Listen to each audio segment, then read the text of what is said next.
Assalamualaikum warahmatullahi wabarakatuh.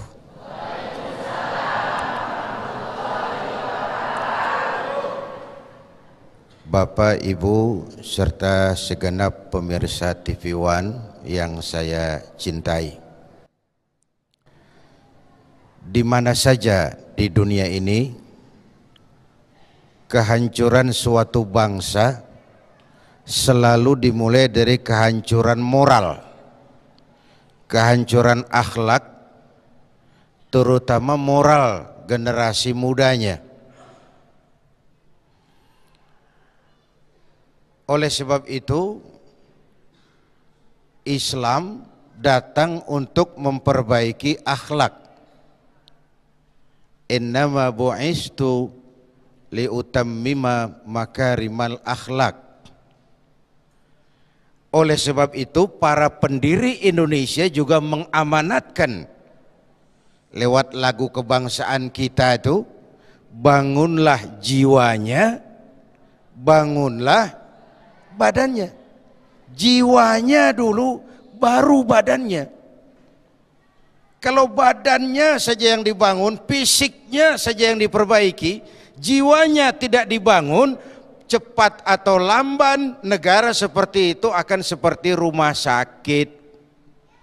Ibu tahu rumah sakit? Tahu rumah sakit? Bagus nggak? Bagus. Mahal nggak? Mahal. Bersih nggak? Bersih. Apa isinya? Orang sakit. Kita nggak kepengen Indonesia kita ini jadi negara rumah sakit.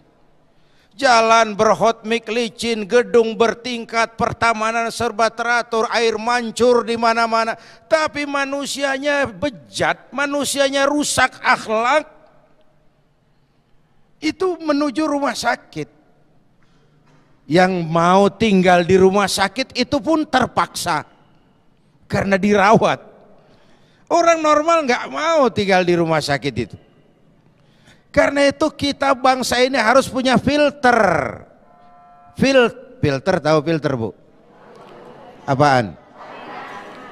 Rokok. Bukan hanya rokok perlu filter, rumah tangga harus punya filter. Desa, kecamatan, kabupaten harus punya filter. Bahkan bangsa dan negara harus punya filter. Di rumah tangga kita harus punya filter. Ini era kebebasan, ini abad informasi, ini era infotainment. Orang pandai membuat bungkusan. Bu, dulu kan ada lagu tuh, madu di tangan kananmu, racun di tangan.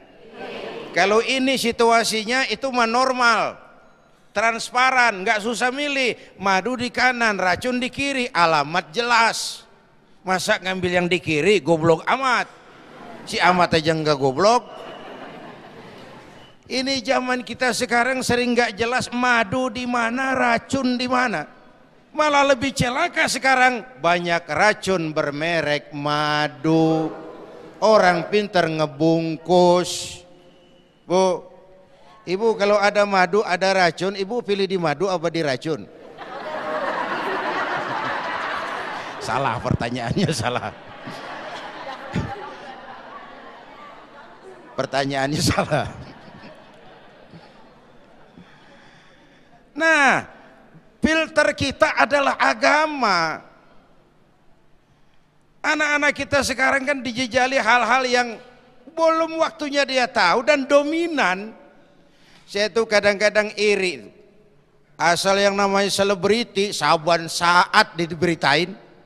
Ya, pagi, siang, malam, ntar selebriti nginep, selebriti masak. Ayo lo ngaku lo, nonton lo. Kita didik anak-anak kita kerja keras, peras keringat, banting tulang. Sementara media manjain. Raihlah hadiah 300 mobil Mercy S-Class. Mendadak kaya, mendadak terkenal, mendadak. Kita didik anak-anak kita jadi instan. Nah perlu filter, filternya agama. Agama diturunkan untuk memperbaiki akhlak. Jelas Bu? Apaan? Maaf Pak, kalau Bapak kan tenang CS. Nih kalau nggak diajak ngobrol sendirian soalnya nih. Nah, lalu kepada siapa kita harus berakhlak? Nah, kita ini harus berakhlak kepada 3. Pertama, kita harus berakhlak kepada Allah. Ini yang paling penting Pak. Sebelum Rasul datang, manusia kan nggak punya akhlak kepada Allah. Pohon disembah, matahari disembah, gunung disembah. Itu cerminan rusaknya akhlak kepada Allah. Akhlak kepada Allah membias dalam saya bersaksi tiada Tuhan selain Allah. Itu labelnya. Isinya, saya tidak akan menyembah kecuali hanya kepada Allah. Saya tidak akan minta tolong kecuali hanya kepada Allah. Saya tidak akan melarikan persoalan kecuali hanya kepada Allah. Saya tidak akan menggantungkan hidup kecuali hanya kepada Allah. Saya tidak akan memberikan cinta sepenuhnya kecuali hanya kepada Allah. Ya, udah mulai masuk ke arah cinta kepada Allah. Bu, bahwa cinta kita cinta kepada jabatan wajar. Nggak apa-apa, wajar orang cinta jabatan, boleh kok. Asal jangan jadi tujuan. Kalau jabatan itu tujuan, celaka. Orang kalau tujuannya jadi presiden, begitu jadi presiden berhenti dah, kagak ngapa-ngapain. Kenapa? Tujuan udah tercapai. Kalau orang cita-citanya jadi menteri, begitu jadi menteri kagak ngapa-ngapain. Kenapa? Tujuan udah tercapai. Jabatan cuman alat. Tujuannya berbakti kepada bangsa dan negara, mengabdi kepada Allah Subhanahu.